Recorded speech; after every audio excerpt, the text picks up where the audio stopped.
I've been going through a lot of pain. And then I look in the news, I see everything going on, whatever side you're on, whether you embrace Palestine or Israel or feel like there's tragedy on both sides, it is heavy.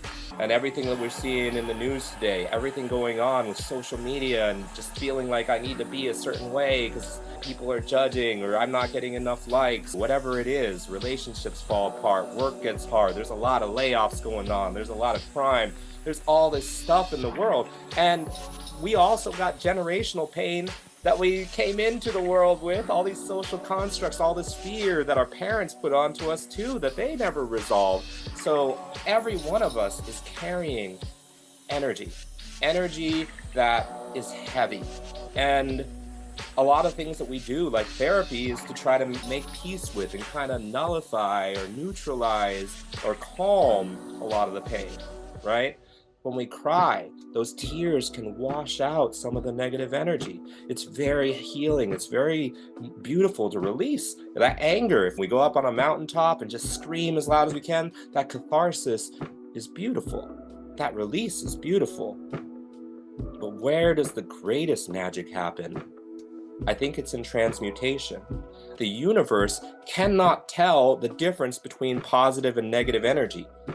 It's just energy to the universe. And the truth is that any kind of energy can be used as fuel. It can be used to take action. It can be used to create. We could have certain types of energy that we think are healthy, like maybe solar energy. But if energy came from burning coal, even though it did something terrible in the process, does that energy not power the same lights, the same heater, the same things that we can use to bring ourselves joy in some way? And I think the universe gives us great examples. It's always transmuting. And since we're a part of the universe, we're not really any different from it. As without, so within. So let's say a forest fire kills everything, destroys the homes of animals, destroys trees that have been alive for hundreds of years. It's very fucking devastating. It's very painful. It's negative, right? It has a lot of negative energy, but the soil from the ash is so rich in nutrients that it gives birth to new life, new homes, new food, new beautiful meadows to take a stroll in. So nature took that negative energy from that fire, that very destructive energy, that very painful energy, that very murderous energy, and turned it into something beautiful and wonderful that we can enjoy. And it does the same thing in death. Death is transmutation. What's the agent of transmutation? The fungi or any kind of decomposers. Does the same thing, breaks it down so new life can begin. Now, as human beings, the human experience is all about transmutation, whether it's the creation of art like poetry or music, paintings, all these amazing things, or even innovations. The things that made the world better for human beings were often born of pain, born of trauma. In the world of art, we've got things like Starry Night by Van Gogh. That was actually painted while he was incarcerated in an asylum and dealing with a lot of mental health issues. And I feel that one is particularly potent because the stars that are so beautiful in that painting are not visible without the darkness. And I think that's very poetic. And then we've got Munch, the famous painting, The Scream, dealt with tons of depression and anger and all that, and it transmuted into this iconic work of art. Right? Everybody knows about that painting. Frida Kahlo's entire body of work made her one of the most iconic painters in history, came from all of the tragedy, the bus accident that rendered her incapable of bearing life into children. Well, she had life within her that needed to come out. So she transmuted that pain into pieces of work like The Broken Column, which was right after she had her spinal surgery. And you could see that column right down that represents her spine. And then in terms of writing, we've got people like Virginia Woolf, Sylvia Plath, ended up committing suicide, but in the process, they were able to transmute some of their grief, some of their struggle, and some of their pain into bodies of work like the bell jars that influence a lot of people. And maybe they never escape the darkness, but their works can help others to have catharsis as they read them, to not feel alone. We've also got musicals like Les Miserables, which is my favorite one. There's so much tragedy in there, but in the end, it's a hopeful message. Same thing like Beethoven's Ninth Symphony. Beethoven's life was very, very tragic. He dealt with so much pain, so much anguish, losing his hearing. And that symphony concludes with the transmutation into the Ode to Joy. That even in that space, a piece like the Ode to Joy could be birthed. Right? We've got films like Life is Beautiful going through the Holocaust and having humor. Like, how did that father keep that playful nature for his children in that place of despair? And then even in terms of innovation, the MRI was invented by Raymond Damadian. He lost his mother to cancer. And that gave him purpose. That pain was transmuted into the invention of this machine that has saved many lives. Penicillin was created when Alexander Fleming was doing an experiment and mold contaminated it. So inside, it feels like we're contaminated with mold sometimes. All this pain, loss, it's just like we're filled with mold. But can we use it to create this medicine? And that's what I'm doing even in this container. I am filled with so much sadness and pain that I don't even know what to do with. It's like coming out of my eyes sometimes involuntarily, and I'm transmuting it into something that's hopefully going to have a positive effect on everybody here today. Think about things in your life that were painful or difficult. They could be mistakes that you feel like you made, times you felt like you failed, times that you had fear or doubt or faced challenge, or times you felt like you were stuck or constrained by the norms of society, whatever it might be. Write those on one side, and then just draw a little arrow. What did you transmute that into? I have this song that I wrote. My first song I ever finished came from heartbreak. So I could write heartbreak, draw an arrow, and then I could write 4-letter words, the name of the song that I created. That could be one of them for me. And if there's something that you're working through right now, like I am, and it hasn't transmuted yet, like, for example, all the death going on, the massacres in other countries in the world, I don't know that I transmuted that pain yet. I think I'm carrying it around. So I could write about that, Israel and Palestine, and then I can draw an arrow and just leave it open. Maybe by the end of this night, you're going to be able to write what you want to transmute that into. Or maybe the transmutation will happen during somebody else's share, during your own share. We don't know. I've been ashamed of being Asian and ashamed of having a small penis and feeling like even if I was like super fit, it'd be just false advertisement for women, that any women that actually care about how I look or my body would ultimately be disappointed in me anyways. So I've always hated it. And at the same time, I closed myself off to my emotions. After my mom died, I didn't cry a single tear for 20 years. Only recently did I regain access to my emotions, and then I learned about how much the emotions are connected with the body. And now lately I've been feeling incredibly exhausted. Even when I have exciting things I want to do, I just feel like I don't have any drive or passion to do it. And I'm like, where's this coming from? I slept plenty. I should be energized. And I feel like it is this emotional weight because there's a giant sea of sadness and heartbreak underneath the surface. So I've been learning to feel these emotions in my body.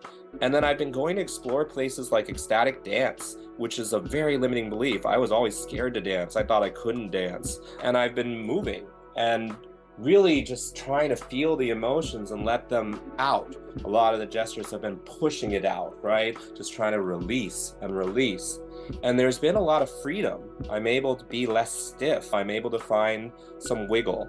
And as I do that, I'm moving a lot of these emotions through. And the ecstatic dance space is such a safe space to explore this that I really love it. The music may not be as exciting to me, but I love moving these emotions through my body. And that's transmuting it into better physical fitness for me because I don't have a gym membership. I don't really work out. So I know that I'm taking this pain and sometimes I go wild, getting rid of some of the negative energy. It's just like smash, smash, smash in the air. It does feel like I'm transmuting it into something. I'm transmuting it into self-expression, and maybe me dancing more freely helps somebody else dance more freely. Who knows? But at least for me, I feel lighter and I feel more self-expressed, and that's a brand new form of transmutation that I've been going through. All right, let's see what happens if I try to rhyme now. Underneath it all, I feel kind of depressed. I just know that there's so much fucking stress, and it's hard for me to digest because I feel like intellectually I've actually worked through every one of the paths that could possibly lead to wrath. I can contextualize it, I can switch it, I can pivot it to another perspective. I spend so much of my time being incredibly reflective that I feel like I should be too smart to be stuck in this pit. I don't understand why I still feel like shit. Even though the girl that broke my heart did it like 8 months ago, why does it feel like I still struggle to find my flow? I have knowledge about what should be able to access it because I started by writing a song that I didn't care if it was a hit. That song about four-letter words about how ugly I am and how unattractive and how women just don't even seem to think that I'm a factor or an option or a possibility. And yeah, that never led to any hostility. I got love for them. I'm not like some kind of incel, but at the same time, I'm wondering why I kind of dwell. And it's something that made me feel like I fell and I'm broken, kind of like Humpty Dumpty. And I don't know what rhymes with Dumpty, so I'm just going to go on to a different thing. But yeah, the pain stings. And it's this thing that hasn't healed from the first time my heart was broken when I was in 5th grade. And I still feel like I've never really experienced getting laid because everyone I've pursued is not actually sexual because I didn't think that I could satisfy anyone. I just improved the intellectual. But there doesn't seem to be anybody that cares about that, or if they do, I'm not showing them whatever would make that appealing. And yeah, everything I said feels very revealing. But in that process, I'm healing. And maybe in that process, I'm creating something that actually makes somebody else feel safer too. Like, oh, I don't have to feel as bad for looking the way that I do, or whatever it might else be. I'm just learning how to be me, and I've gotten so much better at it. I don't understand why I still feel so bad, why I have writer's block. And I go mad just trying to write about this heartbreak. This girl, Yasmin, that I treated like a queen, the girl of my dreams, and still I feel ripped apart at the seams. And when I try to write about her, when I try to create, nothing comes out. And I don't know why. So that's why I created this container to transmute, because it's a lot better than me staying mute. That was a damn good freestyle. What the fuck? Oh shit. Okay. Okay, yeah, that was awesome. I had no idea what the fuck I was gonna say, and I loved it. That's exactly what transmutation's about. We create gold from our shit. So many decisions. Something for everyone. Something from everyone. It's all about the feelings. It's all about the healing. I don't know what I'm doing with my life after this last year of so much strife. I thought I knew who I'd be, but now I feel like I just got hit by a tree.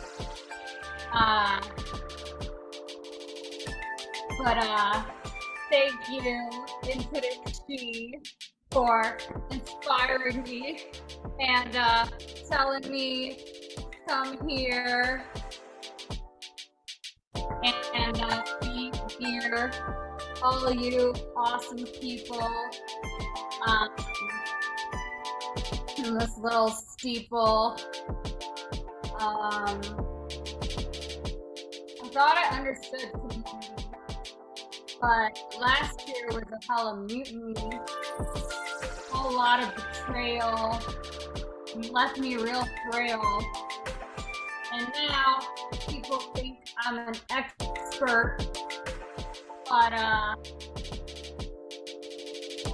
feel like I just gave birth to a whole bunch of problems, and I don't know how to solve them. And should I really be giving advice? People say don't think twice, but that's how I got into this mess. People say count your bless, don't be stressed, but feel less safe than before, and I don't want to pass it on anymore. But I feel like most people don't understand, and they ask me the fucking 5-year plan. I don't know what I'm doing next week, and I feel like a real fucking freak. And I just wish I could say that openly and still be okay in this economy and find people to geek out about it with instead of being here alone feeling like shit. And I wish there was space to learn when you can't teach. I wish there was space to practice when you can't preach. But I'm a first generation Chinese American trans woman rapper and freestyler is how I'd package myself. So if I'm listening to the beat and I really say the things to myself like I'm my own therapist and I can't help, yeah, everything that I really want to shout out loud, I really want to do it for my grandma and my auntie up in the clouds, that they know that I'm allowed to be who I am, that I can slam the pendulum, go from side to side and come back divine and reside where it is in my mind. That is just the tool. I don't need to be lost in my thoughts because that isn't always cool, but I'm not gonna beat myself up for it because I know that I'm good for it. I've been trying to save up money, trying to give myself more honey, something sweet, something that won't deplete myself when I feel like I'm less than under the sheets.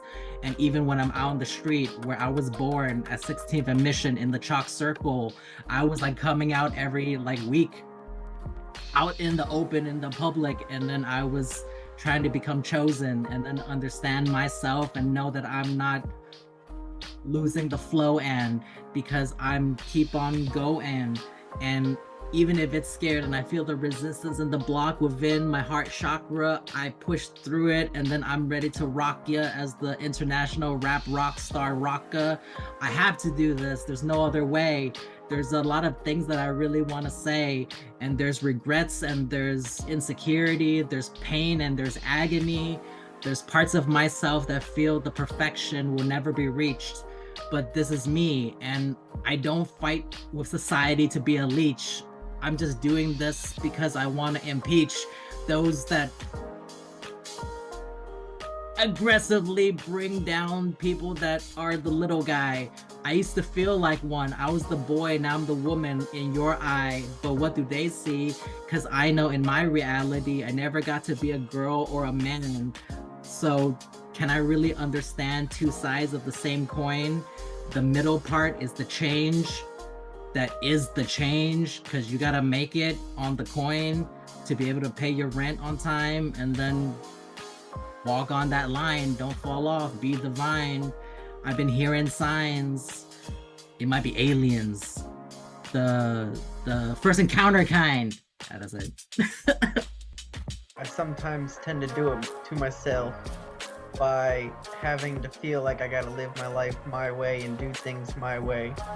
But the anger for me is feeling the weight, I guess, letting the weight of the world, like Cheese says, just kind of seep in, you know? There's a beautiful metaphor that the ship can only sink if you let the water in.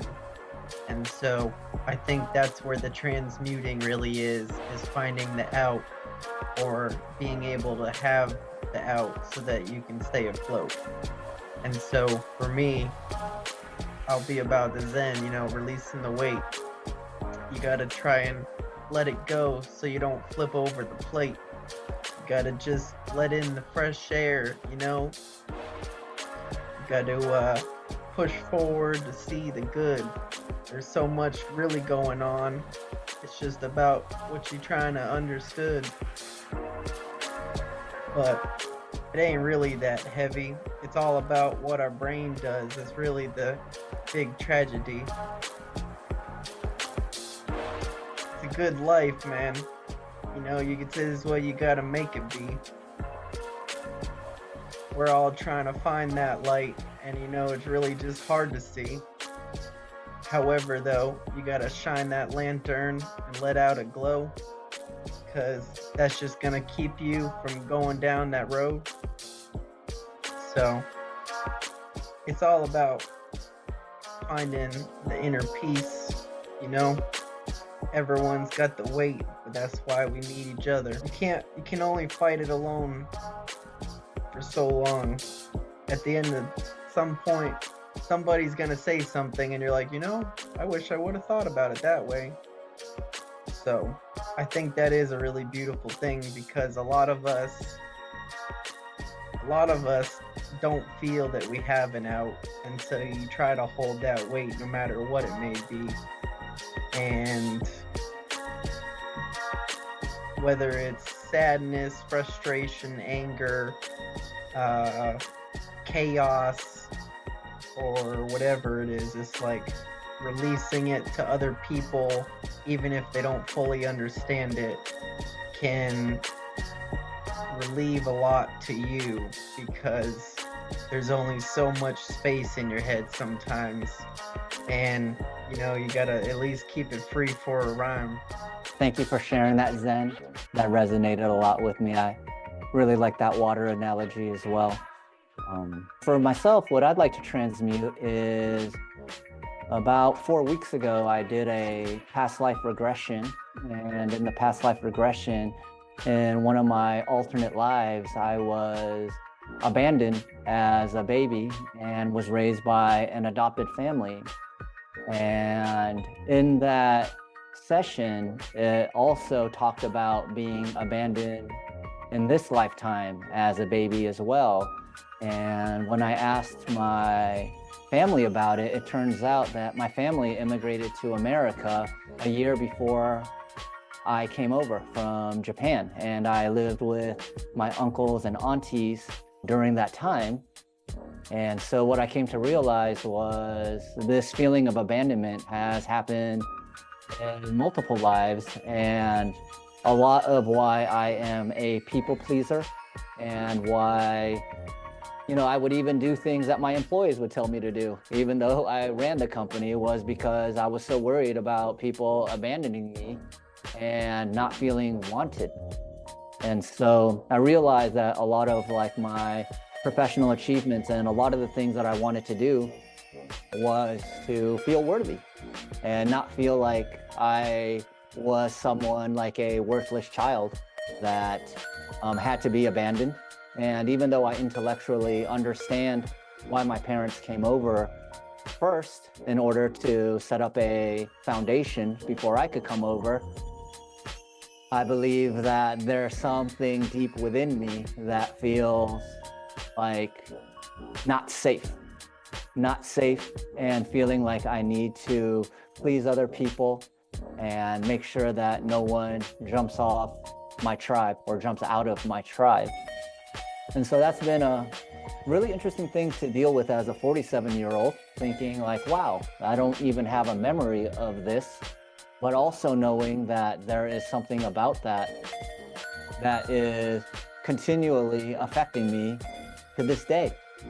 And so that's just something that I've been really allowing myself to just process, and seeing where it comes up in my life, and seeing how it is impacting the way that I show up or don't show up in the situations that I'm in. So I think talking about it has been quite cathartic, and I am complete. Thank you, guys. That's beautiful. Yeah, and I guess as an addendum, it was such a powerful session that I signed up to learn how to be a practitioner of, they call them past life regressions, but I believe the more modern term is alternate life regression, as we're starting to see that the past, the future, all of time is not linear. So yes, I would love to help you with that once I'm through the curriculum.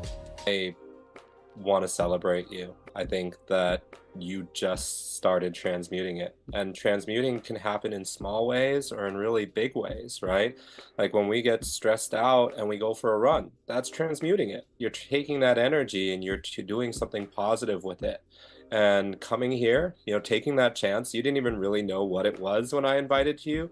And the way you've shown up, the way that you were able to do the scatting, which was so hard for me when I first came, and the way that you just shared right now, it was beautiful. And then when you finished, the same thing that happened to me, like at the end, I had this smile across my face. And when you finished, there was a smile on your face. You just talked about something really hard, really painful that a lot of us relate to. I relate to that. And then others resonate with it too. And it's in that it's really finds that beauty, that magic, that gold. So you do know how to transmute it. You're doing it. And that's what's natural. When we get out of our head, when we get out of our own way and we flow, like the rest of the universe, it naturally transmutes. If it didn't, with all the tragedy, like human history is so fucked up, right? If the universe didn't naturally transmute, we would have blown up the planet by now.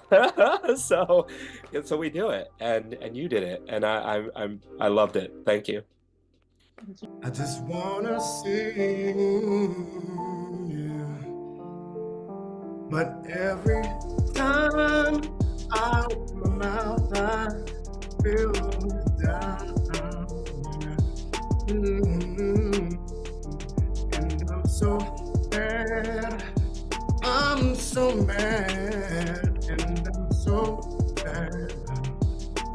So sad that I can't get it all out. Just can't let it flow. Just can't let it go. Just wanna sing. Just wanna sing. Just wanna sing. Yeah, yeah.